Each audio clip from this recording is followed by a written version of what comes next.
Gongolola, Gongolola, Gongolola, Gongolola, Gongolola, Gongolola, Gongolola, Gongolola. Tous les chasseurs s'éloignent en chantant et dansant. Ils dansent comme des feuilles emportées par le vent. Gongolola.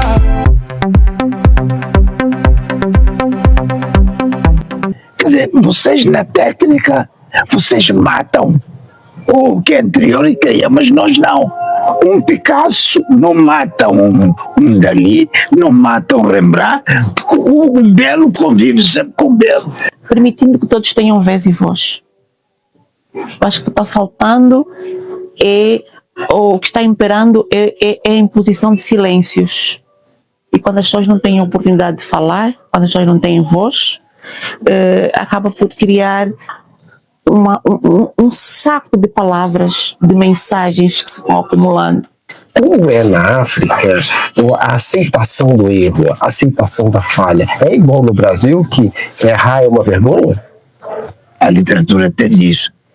Ela chama, que parece que tem um bichinho que está dentro de ti, te rói lá dentro e diz: olha, meu amigo, anda cá. Chama-se vocação. A redução da capacidade de reconhecer o indivíduo na sua identidade, quer dizer que a singularidade deixa de ser relevante, há uma vontade devastadora de homogeneizar, do homogéneo. Porque a inteligência artificial, a tecnologia veio e já não há retorno.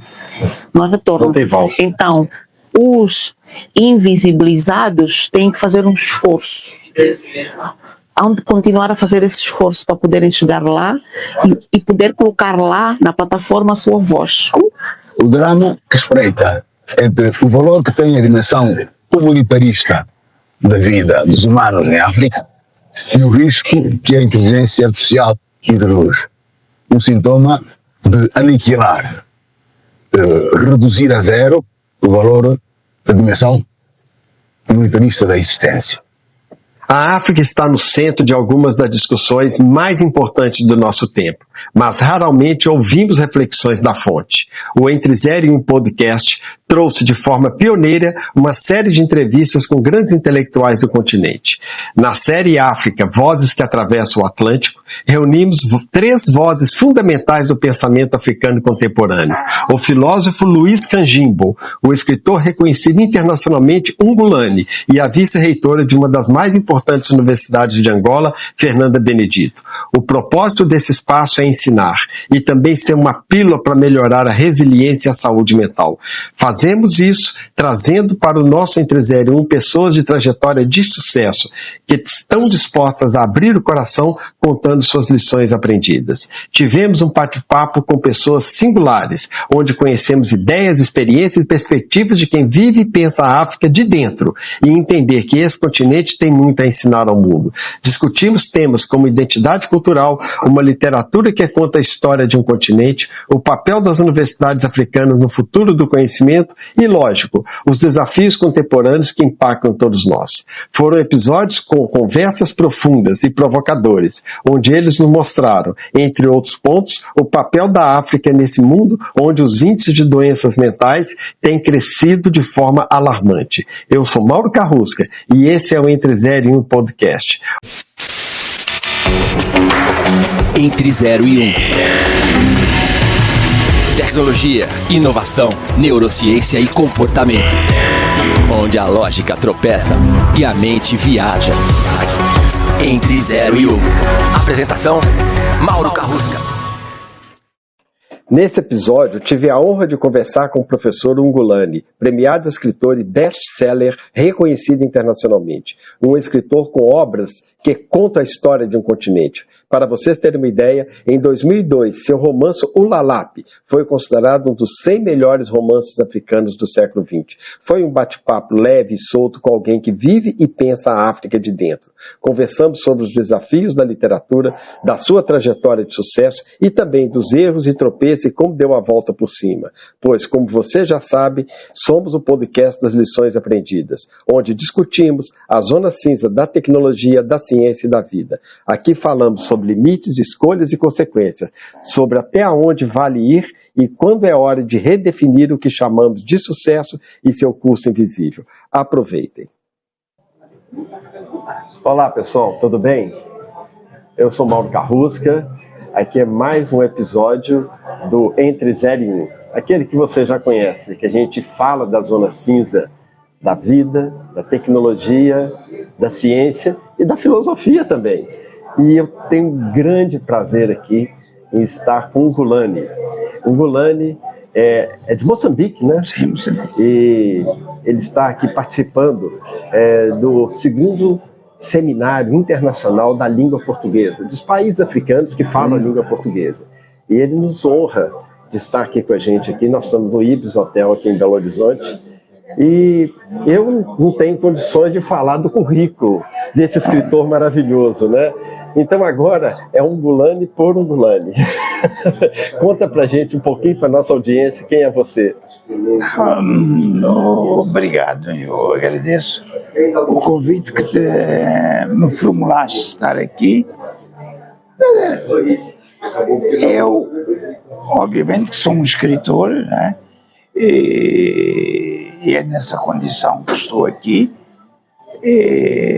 Sou moçambicano, estou numa zona que é do Índico,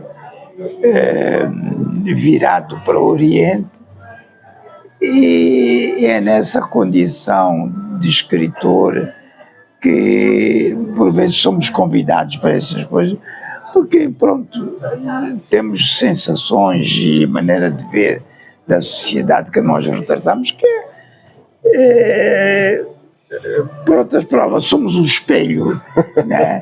Às vezes da realidade, nós espelhamos a realidade dos nossos próprios países e tentamos fazer chegar ao mundo, mas que são as sensações, as sensibilidades, tudo mais, que todos os outros têm, é na confluência desses ideários todos que a gente se encontra de vez em quando, como neste momento aqui na Silas 2.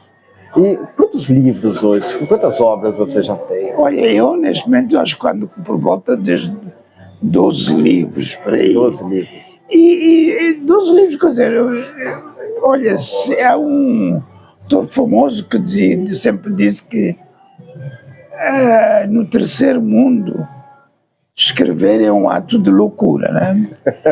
É um ato de loucura porque poucos leem, poucos se interessam por isso, e é uma atividade que também no terceiro mundo não te dá independência financeira. Por isso que eu estou nessa área e fico admirado também quando vejo jovens entrar nisso. Eu disse, olha, isto, você não vai a lado nenhum, mas compensa-nos porque temos a alma tranquila. Dormimos aquilo chamando... A literatura para você, ela é um território ou é uma travessia?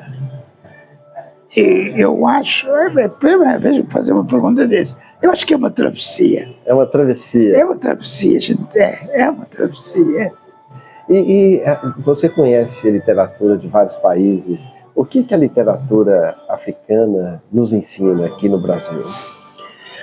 Olha, eu acho que neste momento a literatura africana é, acima de tudo, para o Brasil, neste momento, é um elo, é um instrumento de aproximação de povos.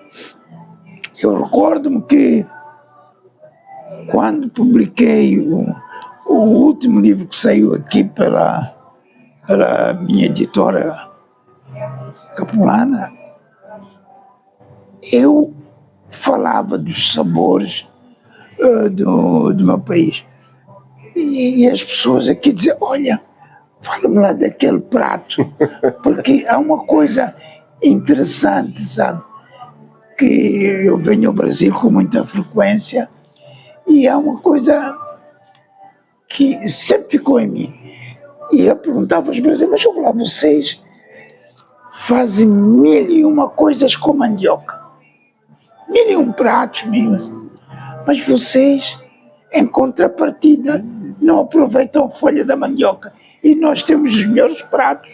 Né? Com a folha da mandioca. Com a folha da mandioca, né? Estás a ver, né? Que a gente chama matapa. E quer com a folha de mandioca, quer com a folha da batata doce, mas eu não sei, e veja, é esta aproximação que a gente tem, por exemplo, e aqui eu vou descobrindo que essa coisa das folhas e não sei o quê, está muito mais para o norte, não é? Claro que eles têm aquele prato que torna a boca adormecente lá, de que é, não sei se é giló ou não, tem um nome lá para... Mas não me acordo, mas depois vou dizer. Deixa depois. O objetivo nosso desse bate-papo, né, que a gente criou esse momento, né, de conversar sobre falhas, fracassos, porque todo mundo acha que é fácil chegar onde o Orlando chegou. Mas não é fácil. Com certeza teve momentos em que, num determinado projeto, num determinado livro, que você sempre seguiu, tinha tudo para dar certo, daquele jeitinho, mas num determinado momento você... A rota não é essa. Você pode compartilhar alguma coisa com a gente em que tinha tudo para dar certo, que já deu certo de outras vezes e não deu? Olha, para ser sincero, na verdade nós estamos à procura de algo, quer dizer, você escritor é sempre à procura de uma certa totalidade, algo que na prática nós nunca chegamos. Mas agora, na minha vida de escritor, de certo modo, eu fiquei um período que eu fiquei quase 10 anos, quando nós saímos do monopartidarismo para o pluripartidarismo, para uma democracia pluripartidária, foi um período que me dediquei mais a escrever crônicas e semanais, nem tanto em ficção, a pensar que, olha, eu vou contribuir para o país. E quase que não escrevi nenhum livro. Mas passado algum tempo, a literatura tem disso. Ela chama-te, parece que é um bichinho que está dentro de ti, que te rói lá dentro e diz, olha, meu amigo, anda cá. Chama-se vocação. Anda cá. E depois, quando tu não estás, ficas... não tens vontade para mais nada, mas realmente é isso. E outra coisa, quando neste nosso ofício, é aquela coisa que, quando tu já estás naquilo, ficas com a sensação de que, pá, eu não sei fazer mais nada na vida, se não escrever. E se não escrevo, fico doente, não é? Então, é um ofício que te puxa. E a pior coisa é quando estás numa branca. Não sei se essa expressão existe aqui no Brasil, é quando tu estás perante o teclado, o papel, não sei o quê, de repente dá-te uma branca, não sabes se vais para ali ou para ali. E isso é um grande drama e é pesado. E quando você sente assim, uma falha numa escrita, é difícil mudar a rota? Não, sabes que o grande truque... Há muita resiliência para isso? Não, o grande truque é o Hemingway, esse escritor americano, que deu. Quando tu estás a escrever, nunca termines a tua ideia naquele dia. Corta para poderes recomeçar no dia seguinte. Se tentas acabar nesse dia, no dia seguinte ficas bloqueado. Então há, digamos, certas técnicas que te ajudam a sobreviver nesse mar alto que é a escrita. Você acredita que o fracasso nos ensina mais que um sucesso? Quer dizer, todos nós, não é? Vamos às profundezas, quer dizer, caímos no poço. E o cair no poço é fundamental, porque depois daí consegues olhar e ver, olha, eu tenho que voltar a subir e encontrar-me. Ora, se isso não te acontece na vida, eu acho que aí és um homem falhado, a qualquer coisa que faz. Porque o fracasso está conosco. É uma espécie da moeda, né? Cara ou coroa, né? Ao sucesso e ao fracasso. Isso caminham. Aproveitando que nós estamos falando de fracasso, se você fosse escrever um capítulo sobre fracasso no livro da sua vida, qual que seria o título desse livro?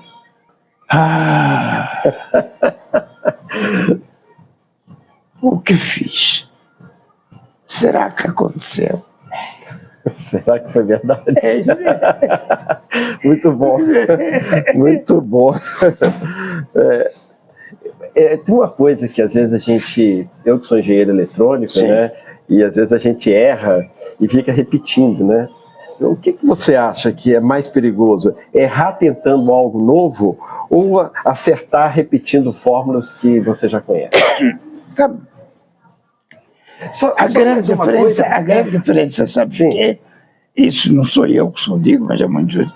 A grande diferença entre o teu ofício e o meu é que no meu ofício o belo nunca afasta o belo, mas no teu ofício eu olho para o meu percurso. Eu comecei com, a gente chama aquelas máquinas Azerte de fotografar, e quando apareceu o computador, nós dizemos, não vou nessa, mas passamos para outra coisa. Eu quando vi a primeira vez aqui ao Brasil, por exemplo, tinha uma coisa maravilhosa que era o orelhudo, você sabe, né? O orelhão. O orelhão. E vai, uma coisa maravilhosa, né? Estar ali e ligar para um amigo e a gente a pensar que aquilo não terminava, não é? De repente aparece o celular. Quer dizer, vocês na técnica, vocês matam o que é anterior e cria, mas nós não. Um Picasso não mata um Dalí, não mata um Rembrandt, porque o belo convive sempre com o belo. Essa que é a grande beleza da nossa área. É interessante o que você está falando, porque teve algum momento em que você falou, poxa, acho que não é por aqui. E aí te veio uma inovação fantástica, uma ideia realmente, aquilo que você falou, né? Que o Hemingway fala, para e continua no outro dia. Mas assim, olha, não tá bom. E na hora que você continuou, veio uma ideia brilhante. Já aconteceu isso com você? Não, é porque, sabes o quê? Quando tu estás a escrever um livro, tu por vezes, às vezes tens uma ideia. Eu vou matar esta minha personagem, é uma assassina, e eu vou lhe matar. Mas de repente aquela personagem ganha vida própria e acompanha-te. Quer dizer, ou seja, tu no papel de narrador entras na história, a história conduz-te para um mundo que por vezes tu não sabes, mas como é que eu cheguei aqui? Portanto, a literatura não é tanto o campo dessa racionalidade que vocês têm nas ciências, é um campo em que o imaginário leva-te para caminhos e que tu não sabes de tal ordem. Por exemplo, eu estou aqui em Belo Horizonte e estou na companhia de estudiosos da literatura. Eles vão falando, analisam obras. E tu às vezes ouves, mas eu escrevi isso, eu não sei, afinal era isso que vocês estão a interpretar, não é? Porque o nosso imaginário leva-nos para caminhos que já não sabe. Uma pergunta que eu gostaria de ver a sua opinião. Há muitos anos, eu não vou falar a idade, pois, eu venho estudando o impacto da tecnologia no ser humano, né? Que na minha visão, tecnologia é para colocar as pessoas mais felizes, para te dar tempo de você fazer o que você mais sabe, que é a criatividade, criar, né? Agora, não é isso que a gente tem visto por aí. E eu tenho sentido que a sociedade está adoecida. O que você acha? Está doente. O que você pensa sobre isso, esse impacto da tecnologia nas pessoas? Você acha que a sociedade realmente tem ficado adoecida com isso? Depende às vezes da da perspectiva. Por exemplo, tu olhas, por exemplo, para nossos países africanos, tu às vezes dizes assim, em termos de comunicação, dentro da nossa oralidade, né? Tu dizes, a maneira de comunicar é uma questão de proximidade, de encontro. Mas hoje, as tecnologias levam para o campo mais recôndito o celular. Aquela camponesa fala com o filho em tempo real, a uma distância, ela tem milhares de quilômetros. Enquanto tu diz, olha tia, como é que está ali? Olha, a mandioca não deu neste momento e tal. Quer dizer, isso traz uma comunicação nunca antes vista. É uma coisa boa, mas por outro lado, também esse instrumento, quer dizer, aliena-te de uma maneira quando tu estás perante um mundo de informações que tu não consegues separar o trigo do joio, né? E isso é extremamente grave. Mas eu acho que a tecnologia é necessária e nós, muitas das vezes, temos de ter uma certa literacia perante esse mundo. É que muitas das vezes estamos perante essa gente, isso é só assim. Não, precisamos, às vezes eu digo, olha, porque é que no ensino primário ou no porque é que as pessoas não são educadas para o emprego dessa tecnologia? Diz, olha, isto serve-te para isto serve-te para aquilo, mas nós, como pais, muitas das vezes, olha, não quer barulho em casa, dá lá o celular aí, e o miúdo lá vai, olha, meu filho é muito inteligente, mas não somos capazes de fazer com que essa tecnologia esteja ao nosso serviço. Com certeza tem vários escritores mirins querendo aprender um pouco com você. Se você tivesse que são empreendedores, né? Sim. De deixar um conselhos para eles, para trilhar uma trajetória de sucesso como a sua, o que você falaria para eles? Olha, eu não sei se tenho uma trajetória de sucesso ou não, mas só que uma coisa que eu digo que há uma palavra que os políticos, toda a gente diz, que eu não gosto muito dessa palavra, questão de resiliência, mas eu digo, olha, eu prefiro a palavra perseverança, né? Que pá, tu vai em frente, luta, trilha, que vai chegar lá. Precisa ser perseverante. Eu acho que em tudo na vida. É por isso que às vezes eu digo, quando as pessoas perguntam, eu sou escritor, mas não sou mais do que um cozinheiro, nem do que um porteiro. Cada um tem uma atividade. O dignificar essa atividade é quando a pessoa se entrega com perseverança e não utiliza a sua atividade como um meio para atingir algo, mas como um fim em si. Isso é a chave de sucesso para qualquer área. Para a gente finalizar, é uma pergunta que eu queria fazer para você, desde ontem, quando eu ouvi falando no painel. Pois. O mundo está aí nessa confusão geopolítica, né? Infelizmente, sim. Né? Mude o mundo em 30 segundos. Eu diria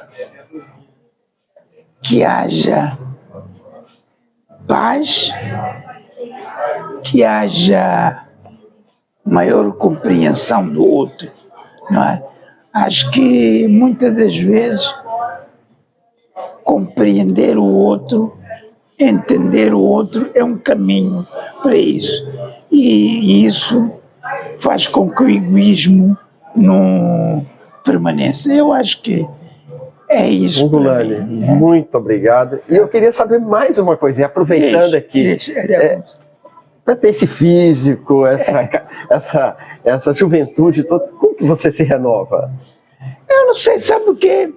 É quando tu estás em paz na tua própria casa, né? Com a tua companheira e tudo isso. Eu acho que isso é o grande remédio para a tua saúde. Eu acho que é isso. Muito obrigado. Tamo junto. Obrigado por visitar a gente. Obrigado aí por participar. Não, é verdade. Eu que agradeço estar aqui no Belo Horizonte, porque passei por aqui a Iris como editora da Niala, na altura estava com ela, passei por aqui, mas só fiquei pouco tempo, mas as imagens estão na minha, e desta vez já tenho tempo para poder sentir. E é uma coisa que o Jorge Amado diz, olha, não saias de um espaço sem saborear as coisas, porque o sabor é a comida que fica. E a gente sabe isso, por mais que a idade nos leve, mas o sabor fica. Vamos falar sempre. junto. O próximo destino é mercado? É o mercado central. É isso. Mercado E central. vou para lá De novo, agora. muito obrigado. Obrigado. Foi um ótimo papo. Eu agradeço. E vamos Isso. nos encontrar na África em breve. Não, mas é muito em breve. E vamos no mercado Não, lá cada um de de nós, sim. Eu espero que ao passares por Angola, que é uma passagem que está aqui no Atlântico, depois daí é só mais umas 4 horas para chegar ao Estamos lá. Índio. Grande abraço. Gente, muito obrigado. Se estiver aqui, repete seu nome para mim. Ngulane Ngulane, Vacacossa. porque não é fácil falar. É Fala ele verdade. todo, bem devagarinho. Ngulane Vacacossa. Ah, Que é viu? meu nome, Muito bom. que é meu nome tradicional, não é? Porque, pronto, eu já tenho uma certa idade, tenho um nome tradicional, depois havia um nome civil de registro, tinha que ser um nome cristão. Este é um nome cristão. Muito obrigado. Eu vou deixar na descrição os links contendo aí as obras, né, do Ngulane, que teve essa gentileza de estar com a gente. Até o próximo episódio. Obrigada. Entre 0 e 1. Tecnologia, inovação, neurociência e comportamento. Onde a lógica tropeça e a mente viaja. Entre 0 e 1. Apresentação: Mauro Carrusca.